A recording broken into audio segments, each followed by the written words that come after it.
नमस्कार, मैं हूं नेहा शर्मा। स्वागत है आपका कुंडली टीवी पर। जैसे कि हम जानते हैं, समय समय पर कोई ना कोई ग्रह ट्रांजिट करता रहता है। आज हम जिसके बारे में चर्चा करेंगे वो है बृहस्पति ग्रह, जो कि अप्रैल 2022 में ट्रांजिट करने जा रहे हैं।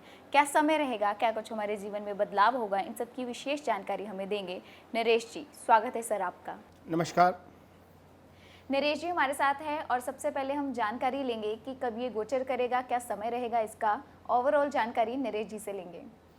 देखिए नेहा, सबसे पहले बात तो यह है कि गुरु को हमने समझना है कि गुरु इतना इंपॉर्टेंट क्यों है, इसके गोचर के ऊपर चर्चा क्यों हो रही है।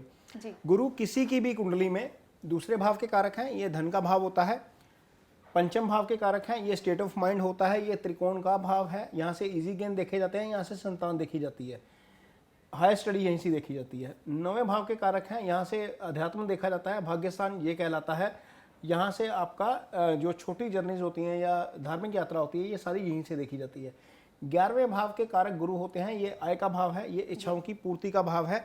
जितनी भी इच्छाएं आप करते हैं जीवन में, उनकी पूर्ति 11वें भाव से होती है। प्रमोशन 11वें भाव से होता है, एलिवेशन आपका कहीं भी 11वें भाव से होता है। तो गुरु इस भाव के कारक हैं। तो ये तो मोटे तौर पर 12 में से 4 भावों के कारक हो गए। दूसरा, गुरु जहाँ पर बैठते हैं उस भाव को प्रभावित करते हैं। जिस भाव पर गुरु की दृष्टि होती है उन 3 भावों को प्रभावित करते हैं। गुरु की दृष्टि होती है 5वीं, 7वीं और 9वीं, तो 3 ये घर प्रभावित होते हैं गुरु से। और 2 राशियां जिनके गुरु मालिक होते हैं, यानी कि 4, 3, 7 और 2, 9, ये मोटे तौर पर जो भाव हैं कुंडली के, 10 भाव एक तरीके से प्रभावित होते हैं। 3 भावों पर गुरु की दृष्टि, 2 भावों में उनकी राशियां, 4 भावों के वो कारक, 1 भाव जहाँ पर गुरु खुद बैठते हैं। तो 10 भाव कुंडली के किसी ना किसी रूप में गुरु से संचालित होते हैं या गुरु का प्रभाव उनके ऊपर पड़ता है। तो हम बात कर रहे हैं कि गुरु के ट्रांजिट की। गुरु का ट्रांजिट होने जा रहा है नेहा 13 अप्रैल 2022 के दिन जी। और ये पूरा 1 साल अपनी राशि में यानी कि मीन राशि में रहेंगे 22 अप्रैल 2023 तक। इस बीच 28 जुलाई को नेहा रात को वक्री हो जाएंगे, यानी कि 29 जुलाई के आसपास का समय है जी। और 24 नवंबर तक ये वक्र अवस्था में रहेंगे, फिर मार्गी हो जाएंगे। गुरु 13 अप्रैल को मीन राशि में ट्रांजिट करेंगे और उनका नक्षत्र जो होगा पूर्व भाद्रपद होगा और वो उनका अपना नक्षत्र है, यानी कि जो गोचर हो रहा है वो गुरु के अपने नक्षत्र में हो रहा है। लेकिन 28 अप्रैल को वो उत्तर भाद्रपद में चले जाएंगे और वो शनि का नक्षत्र है और शनि के नक्षत्र में ही गोचर करेंगे ऑलमोस्ट पूरा साल। फरवरी के आसपास जो है वो आगे जाएंगे रेवती के नक्षत्र में। रेवती बुध का नक्षत्र है, अगेन वो गंडमूल का नक्षत्र होता है।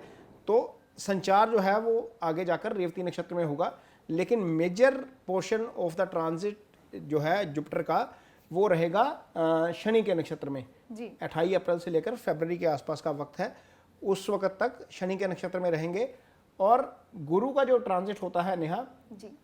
मोटे तौर के ऊपर 2, 5, 7, 9 और 11 भाव में अच्छा माना जाता है। तो ये जो है गुरु के बारे में सारी जानकारी है और गोचर में इसकी हम चर्चा भी करेंगे सारी। वृश्चिक राशि की बात करते हैं और जानते हैं ओवरऑल ये ट्रांजिट वृश्चिक राशि के जातकों के लिए कैसा रहेगा। नेहा, ये जो हमने पत्रिका लगाई है ये वृश्चिक लगन की पत्रिका है। ये उस दिन की पत्रिका है जब गुरु ट्रांजिट होंगे, यानी कि 13 अप्रैल 2022 को। यहाँ पर चंद्रमा की स्थिति सिंह राशि में है, इसलिए इसको ये मत समझिएगा कि ये सिंह राशि के लिए राशिफल है। ये वृश्चिक राशि के लिए ही है, वृश्चिक लगन के लिए है। जिनकी नाम राशि वृश्चिक है ये उनके लिए है। तो बात करते हैं गुरु का गोचर जो होता है वो दूसरे, 5वें, 7वें, 9वें और 11वें भाव में शुभ माना जाता है। तो गुरु यहाँ पर नेहा ट्रांजिट कर रहे हैं पंचम भाव में।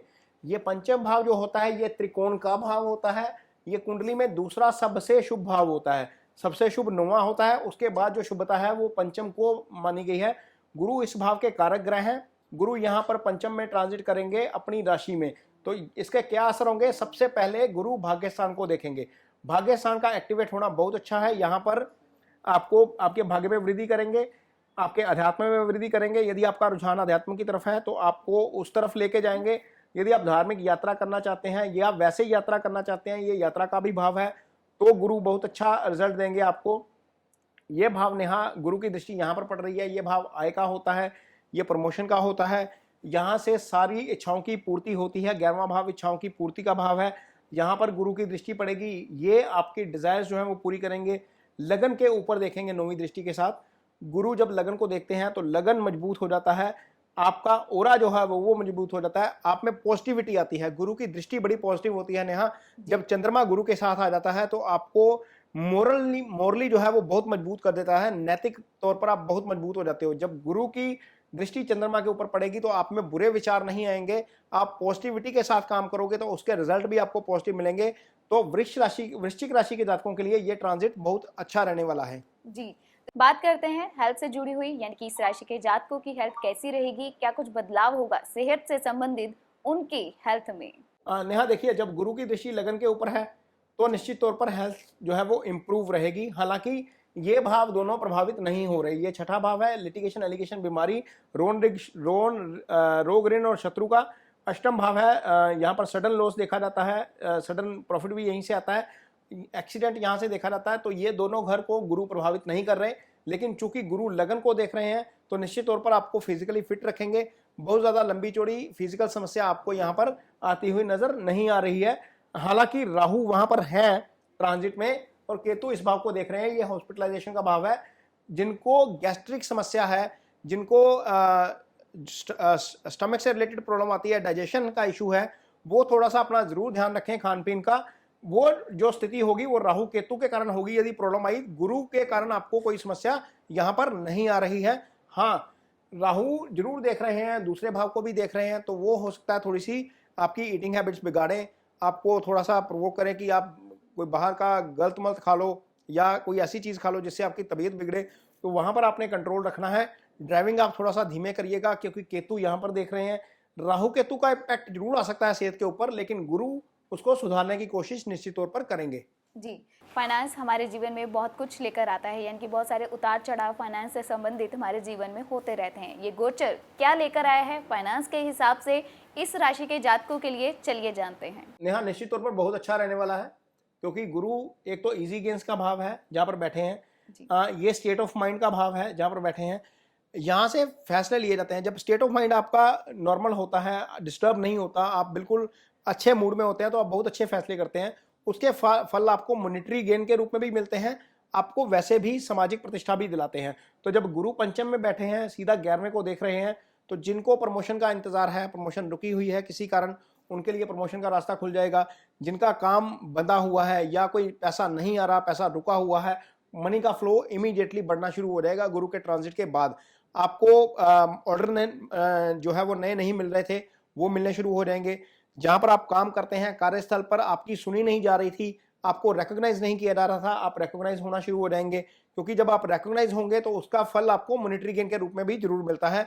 तो निश्चित तौर पर जिन लोगों को इशू आ रहा था काम के ऊपर, वर्क प्लेस के ऊपर, जो लोग जॉब चेंज करना चाहते हैं, उनके लिए भी स्थिति अच्छी है। तो गुरु यदि जॉब चेंज करवाएंगे तो निश्चित तौर पर अच्छे के लिए कराएंगे, प्रमोशन के लिए ही करवाएंगे।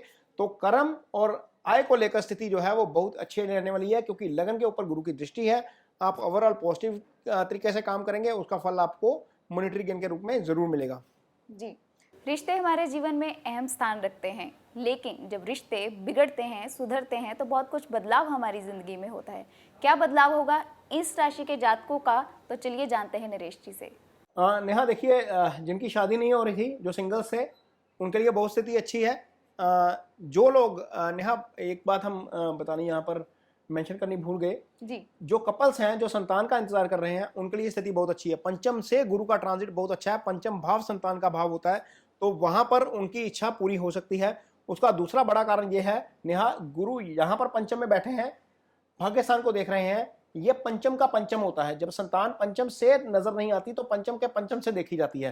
तो जिनको संतान का इंतजार है, उनके लिए संतान वाली स्थिति भी बन रही है। अब बात करते हैं रिलेशनशिप की। तो रिलेशनशिप का जहां तक सिंगल्स का सवाल है, जिनकी शादी नहीं हो रही थी, रुकी हुई है किसी के कारण, कोई बाधा पड़ रही थी, वो बाधा अब दूर होनी शुरू हो जाएगी। कारण यह है कि गुरु आ गए सीधा पंचम भाव में, वहां पर उसको एक्टिवेट कर रहे हैं। पंचम भाव रिश्ते का भाव है, यह भाव निश्चल प्रेम का भाव होता है। यदि आप किसी के सामने अपनी फीलिंग्स एक्सप्रेस करना चाहते हैं, तो वो स्थिति आपके लिए अब आने वाली है जब गुरु ट्रांजिट करेंगे। जब गुरु ट्रांजिट कर जाएंगे तो यहाँ पर आपके लिए डिजायरेबल रिजल्ट हो सकते हैं। आपका रिश्ता हो सकता है यदि आप सिंगल्स हैं। यदि आप मैरिड हैं तो भी आपके लिए स्थिति अच्छी है।